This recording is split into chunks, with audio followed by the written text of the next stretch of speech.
bakunzi ba Mwami TV. Ubu noneho ni rya shuri twigamo. Rya shuri twigamo rero murabona ko turi mu biruhuko. Kuva rero turi mu biruhuko, hano ndi kumwe n'umuntu ngiye kureba ko ibintu byose yabikoze ari ibye. Ni rya shuri twigamo nakagaruka. Umunyeshuri umeze neza? Ubu tugiye kureba yuko ibintu byose wabikoze bivuye mu mutwe wawe. Byose ubu tugiye gutangira tureba neza. Dutangire kuri iri somo. Ni irihe? Iri ni isomo ry'imibare. Tugiye kureba ukuntu imibare wayikoze. Sibyo?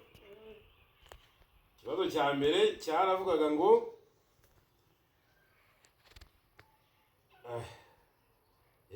ntabwo biba byoroshye. No kubisoma twese turabana tugashishoza tukareba.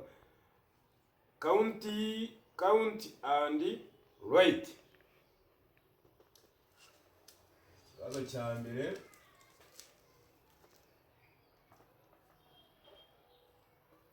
collection of exam. Yes? Ikibazo cya mbere cyaragiraga ngo bari bashushanyije ugashyiramo umubare.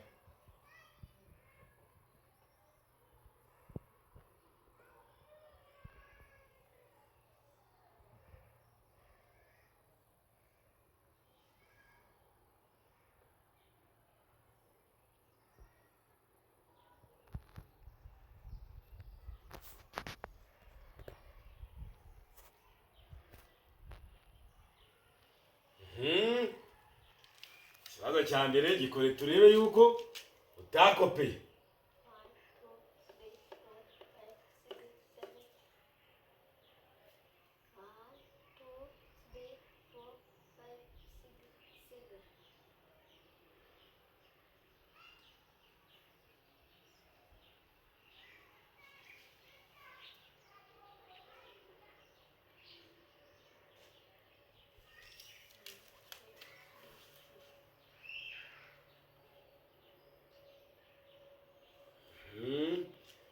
Ubwo noneho hano harimo iki? Harimo n'ikimenyetso. Ubu kutabirangiza se vuba. Turebe ko utakopesha.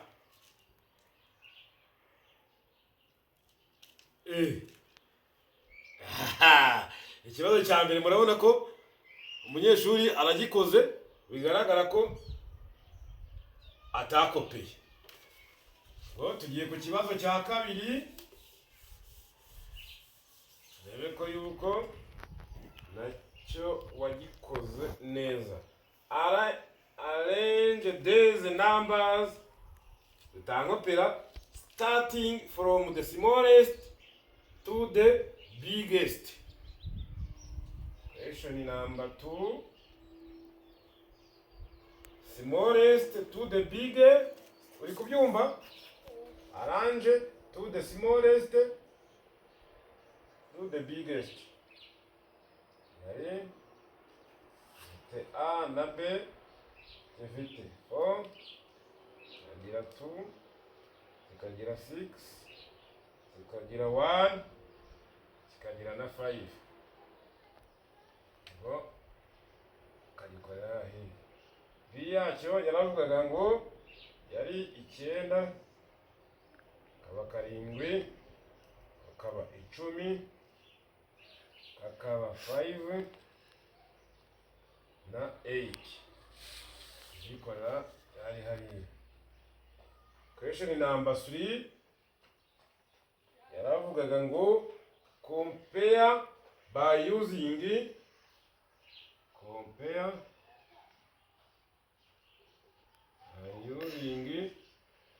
the sign.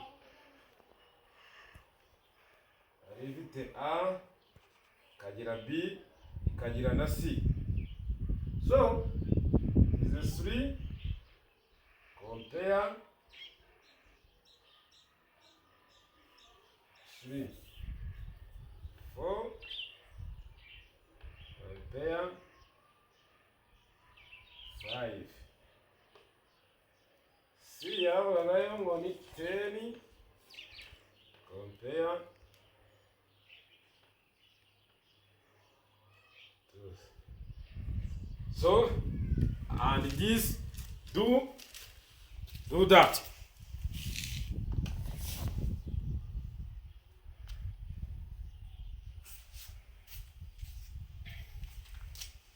Smallest to the biggest.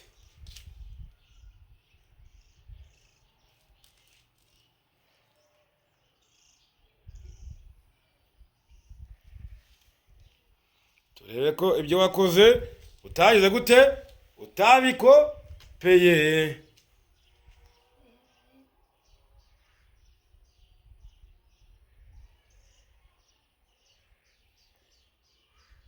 Iri ni rya shuri twigamo bakunzi ba Mwamini TV. Ibintu byose ni ukugenda umuntu agira gute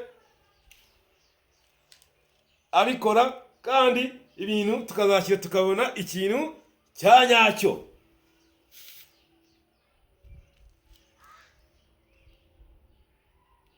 Mudufashe muturebere niba umunyeshuri wacu ikizamini cy'imibare yaragikoze neza. Aha, tugendeye kuri smallest to the biggest. Small.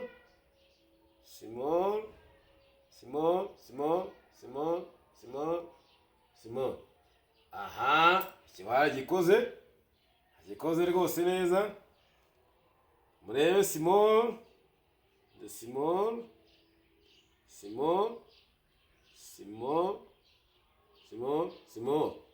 Ewa, niki waragikoze. Niki. Murabona ko umunyeshuri tuze kuri question number 3. So bakunzi ba televiziyo yacu muri hangana, kibaho cyacu ni gitoya. Tugiye kuri question number 4. The question number 4.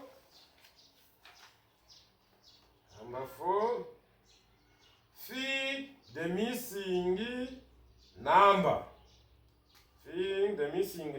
Question number 4. Fill the missing number. Yari ifite A. Kagira fill the missing number.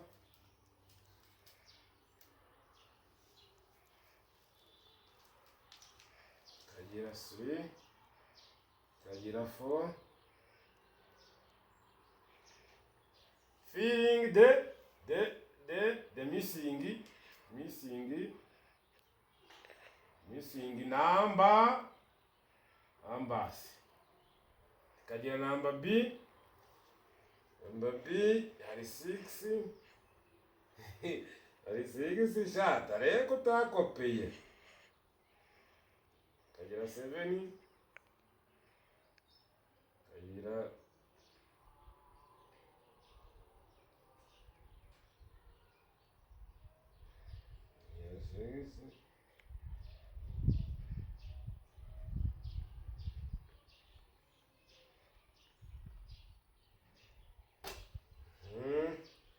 ikibazo cya gatanu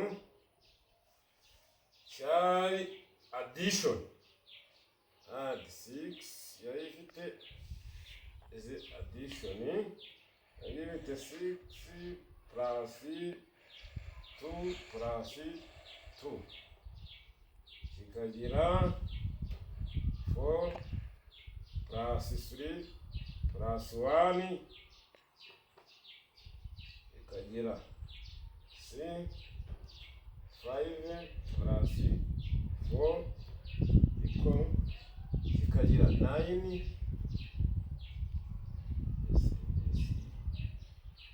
Kikagira 9 plus 5. Kikagira na 2 plus 3. Is question number 4 and 5. So now you are going to do the question. Yeah, because we are going to correct if you are someone who do the exam or warabikopeye. Iri ni rya shuri twigamo rero, murabona ko umunyeshuri wacu turebe ise yarabikopeye cyangwa ibintu yabikoze neza bivuye mu mutwe. Ikora unavuga rega. Ikora unavuga kugira tutaza kubona tuturira.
Iri ni rya shuri tugize gute? Rya shuri twigamo.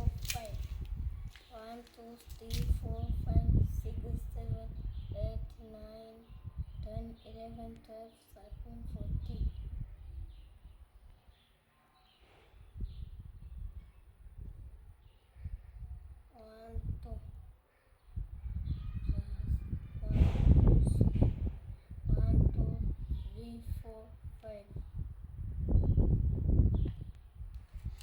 Okay. So now we are going to correct for the collection. Yes, the missing number is the 4 question. The missing number is this one is true and is true and is true, true. 1, 2, 0, 1, 2, 3, 4, 5. Okay? So, and question number B, 6, 7, missing number, 8, good, 9, good, 10, and 11, very good. Okay? So, now here, number 5, 6 plus 2 plus 2 equal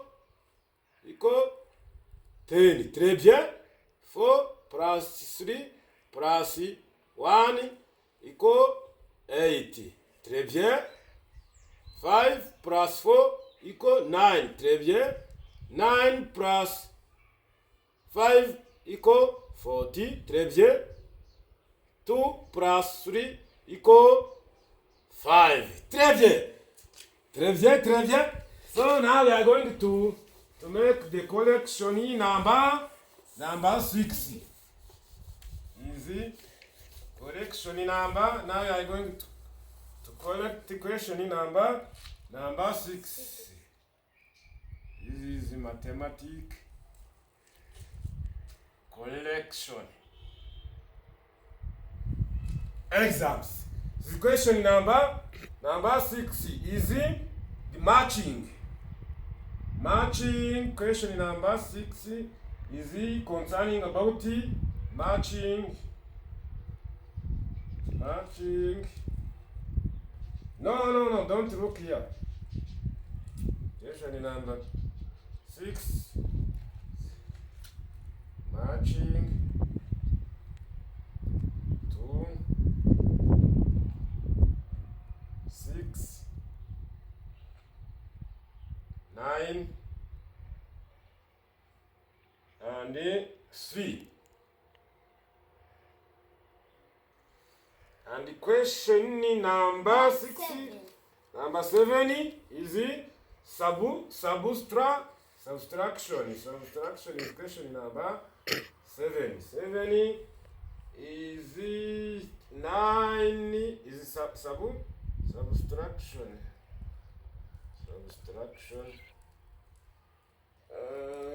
9, so 9 minus 4 equal question B 7 minus 2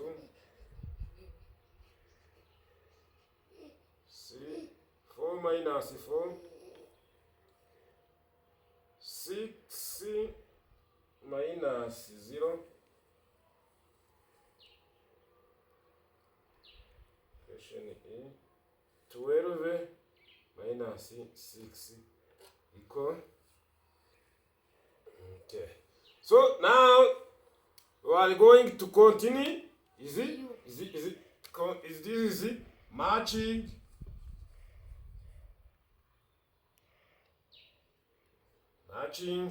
And this subtraction. So now I'm going to see if you are someone who doing the exam or if you go copy. Yeah. So now we are going to make the cheating.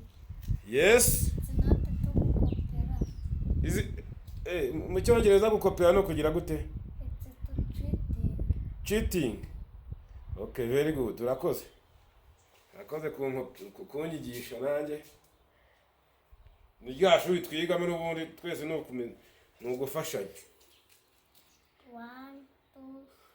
So now 3, 4, 5, 6, 7, 8, 9. rya shuri twigamo 1, 2, 3, 4. 1, 2, 3, 4, 5.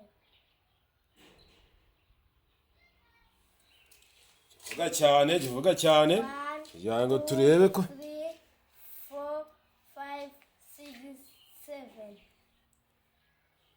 1, 2. 1, 2, 3, 4, 5. 1, 2, 3, 4, 5. 1, 2, 3, 4.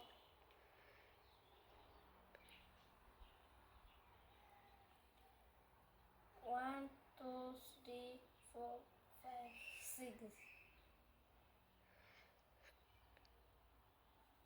1, 2, 3, 4, 5, 6, 7. I've finished. Yes, now you are finished. It's correct. So according to the matching, 6 is 6. Très bien. 9 to 9. 3 to 3. 10 to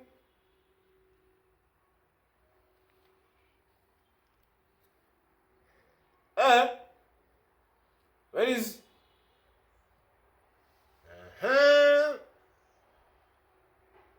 Is it 10? This is not correct. And this is not correct. Yes. This is not correct because 10 is coming here and the 2 is coming here. Yes. So this 9 minus 4 equal 5. 7 minus 2 equal 5. 4 minus 4 equals 0. Okay, equals 0. Then equal 6. Très bien.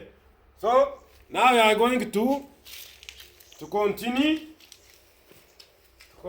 to the question number 9.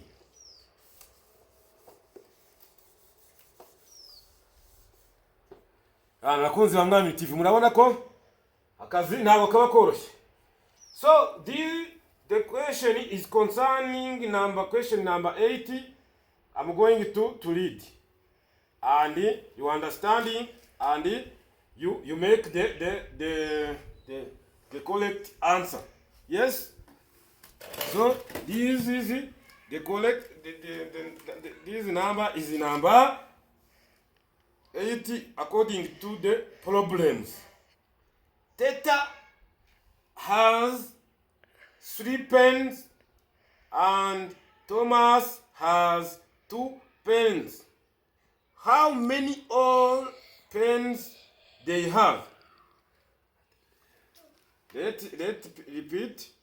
Theta has 3 pens and Thomas has 2 pens. How many all pens they have?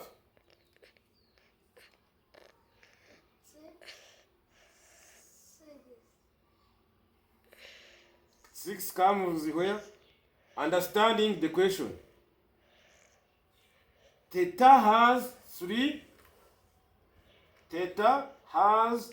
pens and Thomas has 2 pens.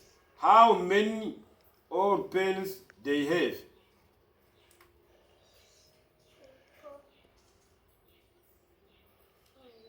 5. 5 comes where? Yes, and right here. Theta has 3 pens and Thomas has two pens. So how we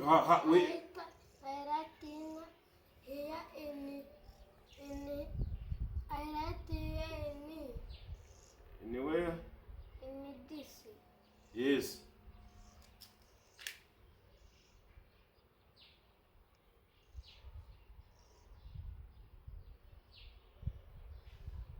No.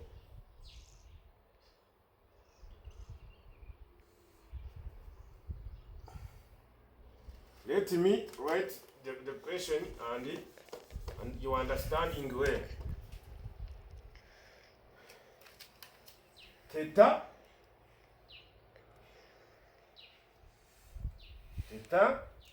has 3 pens and Thomas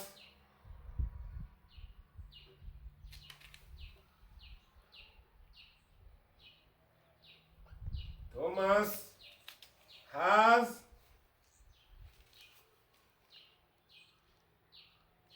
2 pens.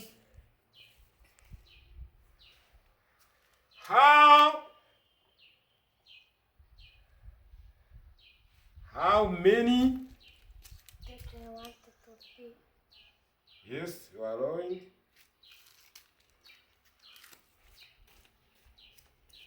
How many? Oh, how many all pens?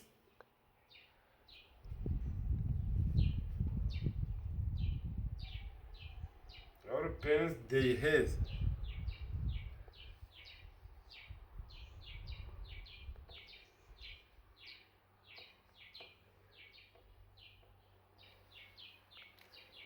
Is A and B is Carissa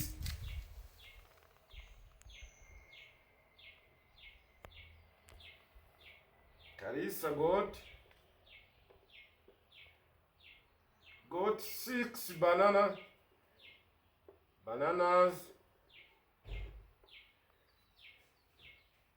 from a seller.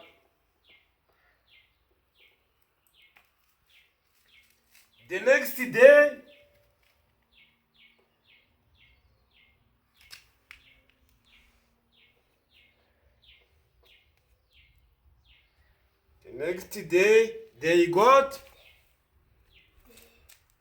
day, he got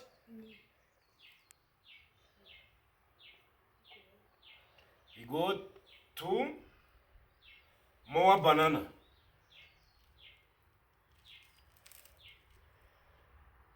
More bananas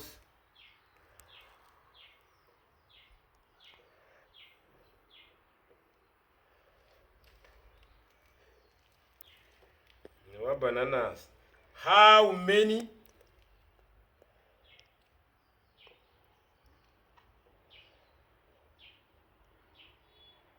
How many days?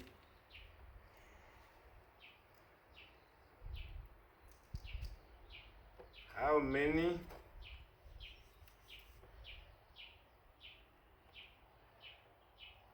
The number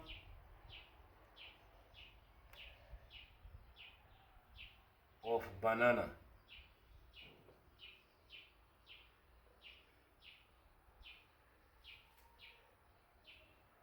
Of bananas. You understanding the question? Yes. So you are going to correct and show how you get the numbers of the correct answer.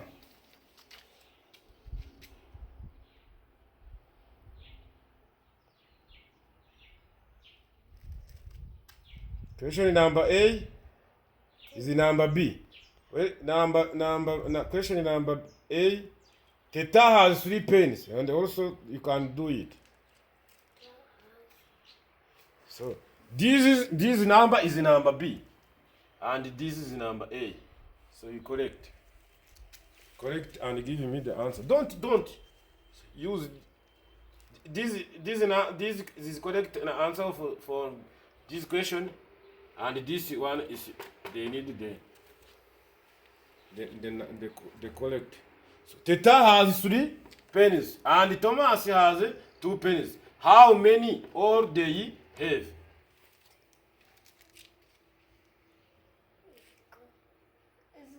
minus. I don't know. I don't know. It's you. It's you. You do the exam. It's you correct. Correct. Give me the answer. The number 5. Okay. So this is the end of 1, 2, 3. 1, 2. this is 1, 2, 3, 4. 1, isn't the end of 3. 1, the end of the correct of the mathematics. So if you see, and as I'm a teacher, as I'm a collector, how many marks can give this one? This what? This what? So according how you do you get 95 out of 100. Out of 100. Ah, yes. Very good. Très bien.